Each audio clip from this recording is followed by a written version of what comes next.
In a quiet diner, an old man sat alone, trembling, yet dignified. Moments later, a thug's hand struck his face, silencing the room. No one moved. No one spoke. But an hour later, the door creaked open, shattering the hush. His son entered, flanked by the Hell's Angels. Welcome to Hidden Dignity. Before we begin, share in the comments where you're watching from and subscribe to our channel. Every comment, gift, and membership helps us bring you more heartfelt stories. The sun had only just risen over Ashfield, a small town where time seemed to move more slowly than the world outside. Inside a corner diner, Earl Whitman, 80 years old, sat in his usual booth by the window. Earl wasn't just another elderly man. He was a veteran who had seen horrors few could ever imagine. His hands trembled slightly as he lifted his coffee, but his piercing blue eyes still carried a quiet strength. The regulars knew him, nodded politely, but few truly understood his past. To most, he was simply the man who ordered black coffee and toast every morning. Yet behind the weathered lines of his face lived memories of war, of fallen brothers, and of sacrifices no one else in that diner could fathom.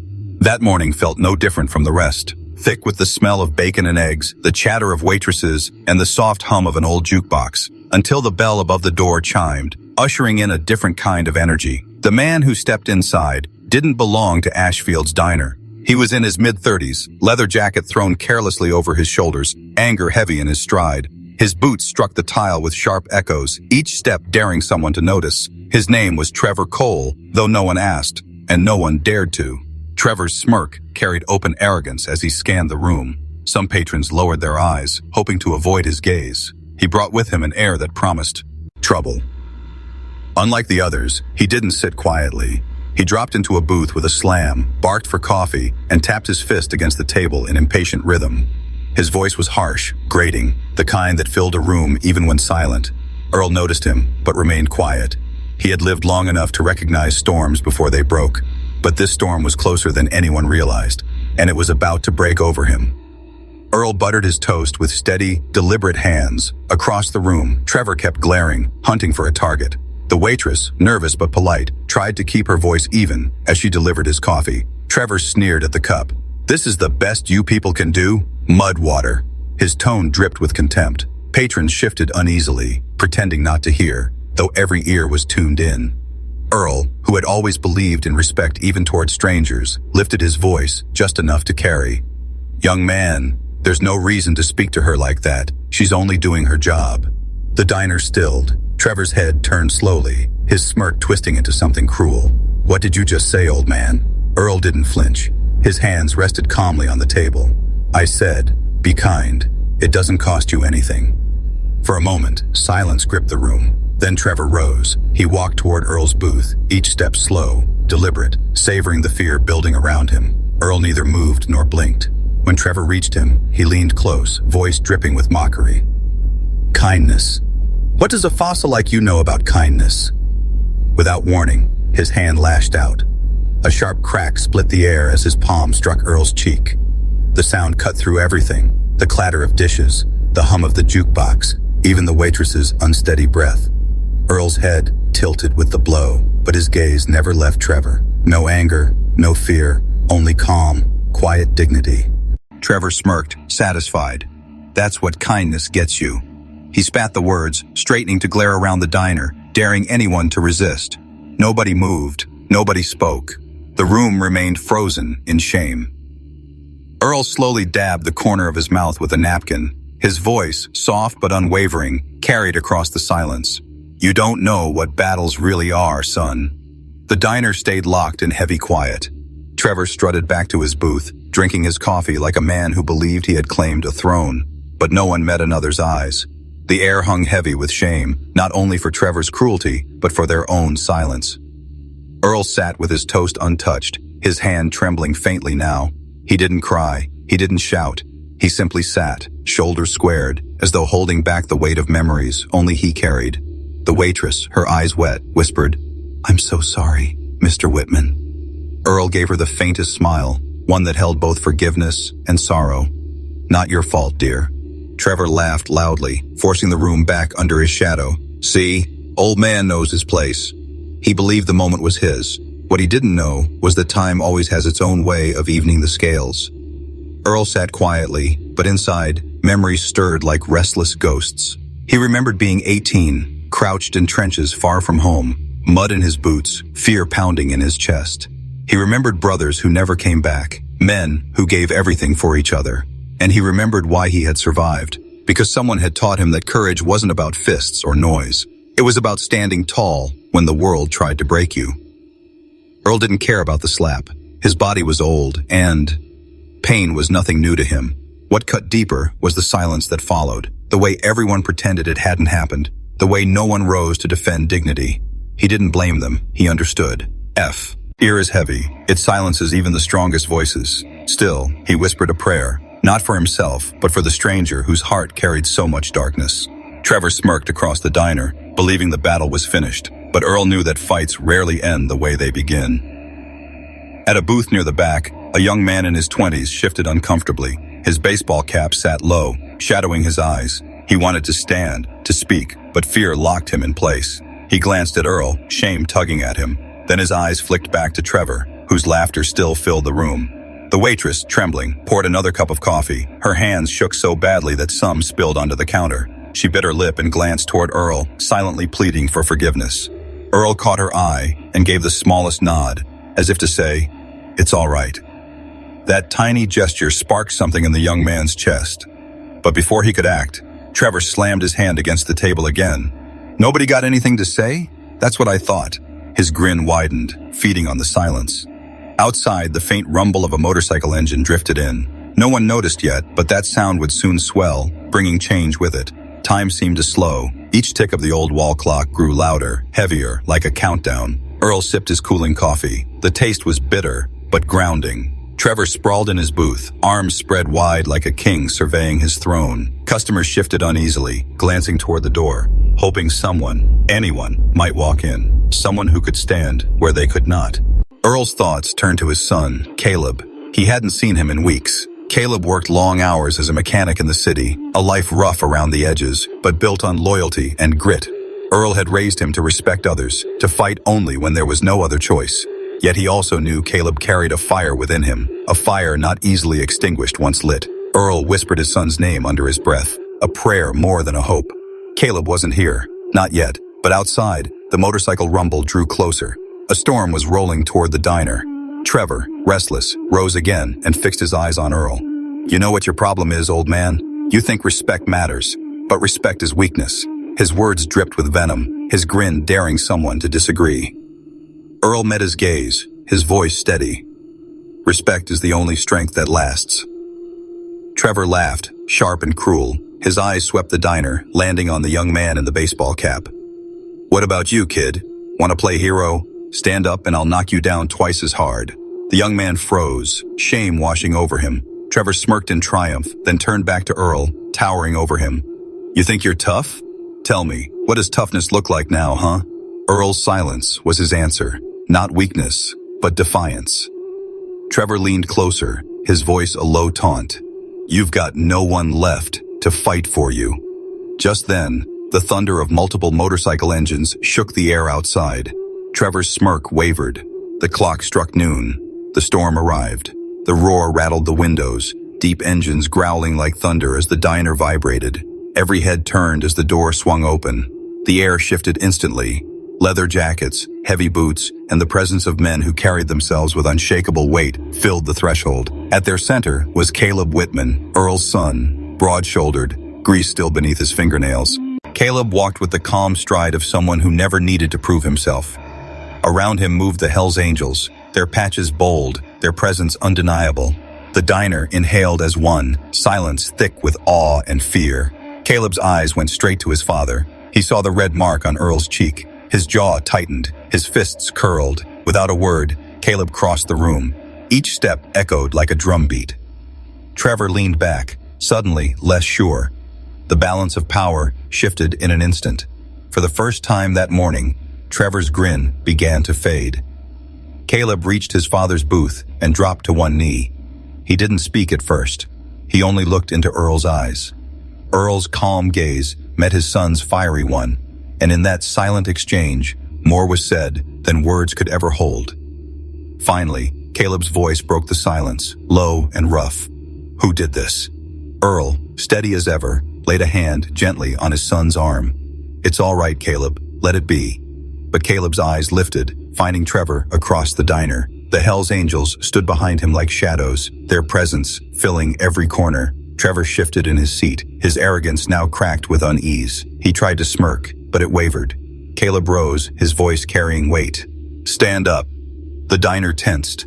The young man in the baseball cap leaned forward, holding his breath. Trevor's hand twitched nervously on the table. The silence wasn't fear anymore. It was expectation. Everyone waited. Trevor hesitated. For the first time, he seemed smaller. But pride, dangerous, corrosive pride, pushed him to his feet.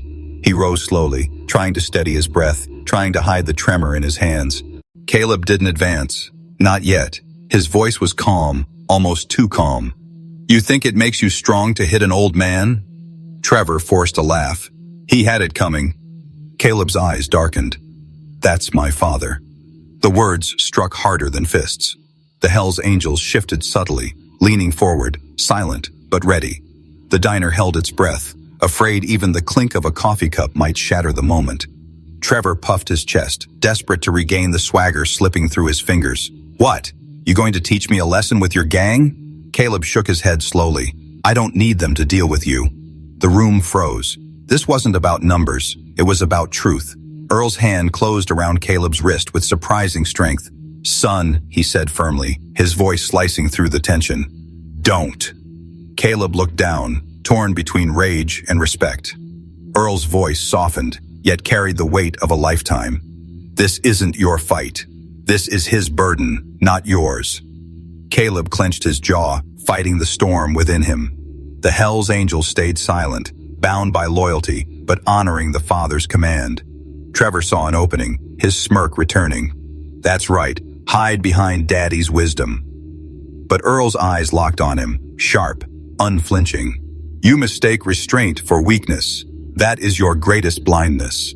Trevor's smirk faltered. The room shifted, not with violence, but with something stronger, dignity. Caleb exhaled, loosening his fists, though fire still burned inside him. The young man in the baseball cap swallowed hard, realizing he was witnessing not just strength, but legacy, the passing of a lesson from father to son. The silence deepened, pressing against every wall. Trevor tried to laugh, but it rang hollow now, like a man trying to convince himself. Caleb stood firm, unmoving. The silence pressed down on Trevor's shoulders like a weight. The waitress, her hands, still trembling, finally found her voice. It cracked as she asked, "Why don't you just leave?" Trevor spun toward her, his glare sharp, but the courage in her eyes stopped him cold. One by one, the other customers began to raise their heads, no longer shrinking away. The young man in the baseball cap straightened in his seat. A couple in the corner, who had kept their eyes lowered, nodded slowly. For the first time, Trevor wasn't facing one man, or even a gang. He was staring at a room filled with quiet defiance. Earl's words had taken root. Respect was rising like a tide. Trevor's arrogance cracked beneath the pressure. His fists curled, but his confidence was gone. Control had slipped away, and he knew it. His breath quickened as he scanned the room, desperate to reclaim the grip he'd held only moments before. But now every pair of eyes was on him, not with fear, but with judgment. His shoulders sagged, though he tried to mask it with another smirk. Caleb stepped forward, just one step closer. But that step carried the weight of everything. The motorcycles outside, the Hells Angels behind him, and the bloodline of a man who had endured war. Trevor's smirk flickered. He tried to speak, but his throat closed. This doesn't mean anything, he muttered, but the words carried no strength. Earl's voice broke the silence, calm, yet commanding. "It means everything. It means your fists don't rule here. Respect does." Trevor looked at Earl, truly looked, and saw not just an old man, but someone unbroken, someone stronger than he could ever be. For the first time, Trevor's eyes dropped, and in that lowering was his defeat. The diner's door seemed farther than it really was, but Trevor finally moved toward it. His steps dragged, no longer sharp, no longer commanding. The room remained silent, watching. Every face that had once turned away now looked straight at him. The waitress stood tall, her shoulders squared. The young man in the baseball cap removed it at last, revealing eyes steady and unflinching. Trevor's boots scuffed against the floor, his swagger gone. He pushed open the door, and the bell above it chimed weakly. Outside, the roar of motorcycles waited, a wall of sound reminding him of what he had lost. He didn't look back. He couldn't. The diner exhaled as one, the heavy air finally lifting. Earl sipped his cold coffee, then set the cup down. Caleb sat across from him, his fists still tight, but his eyes softening as they settled on his father. Respect had been defended not with violence, but with dignity, and the lesson lingered. Caleb leaned forward, his voice low, almost breaking. "I should have..." Earl cut him off gently. "No, son, you did exactly what you needed to. You stood. And sometimes standing doesn't mean striking. Sometimes it means holding back." Caleb's jaw trembled. He had always believed strength was measured in action. But as he looked at his father, weathered yet unbroken, he understood something deeper. The Hells Angels, men known for toughness, stood silently, their respect for Earl clear in their eyes. Even they recognized the power of restraint. Caleb nodded slowly, his chest loosening, the fire inside settling into something steadier. "I get it now," he whispered. Earl smiled faintly. "Good, because the world doesn't need more fists. It needs more hearts." The young man in the baseball cap finally rose. He walked to Earl's booth and said softly, "Thank you, sir." His voice trembled, but courage lived within it. Earl nodded. Courage was contagious, and now it had filled the room.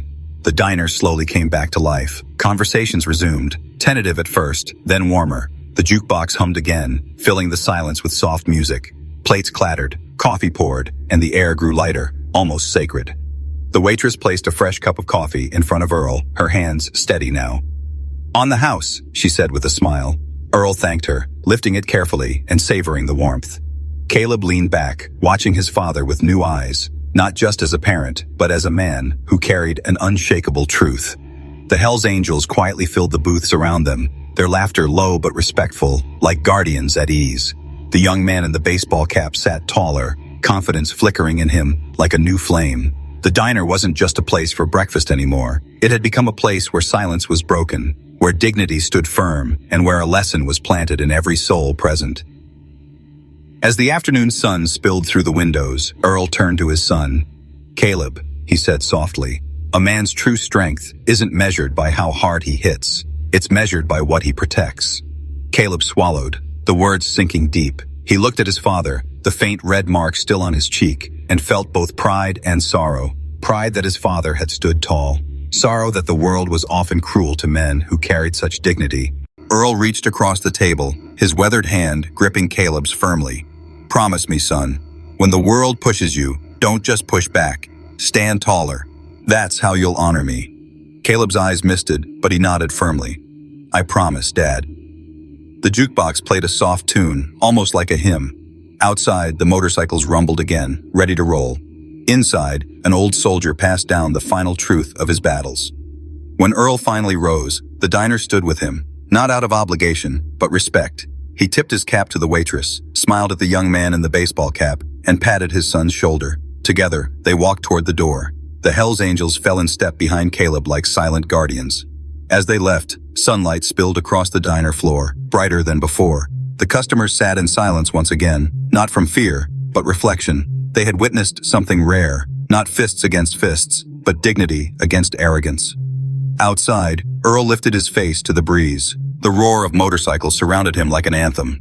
He closed his eyes, whispering words no one else could hear. Respect always wins. Caleb looked at his father, not as a fragile old man, but as the strongest man he had ever known. The road stretched ahead, endless and alive, and together they walked into the light. In a world that so often confuses power with cruelty, Earl had reminded them all that true strength is found in respect. If this story touched you, share it with someone who needs hope today. And don't forget to like, subscribe, and press the bell icon for more heartfelt stories.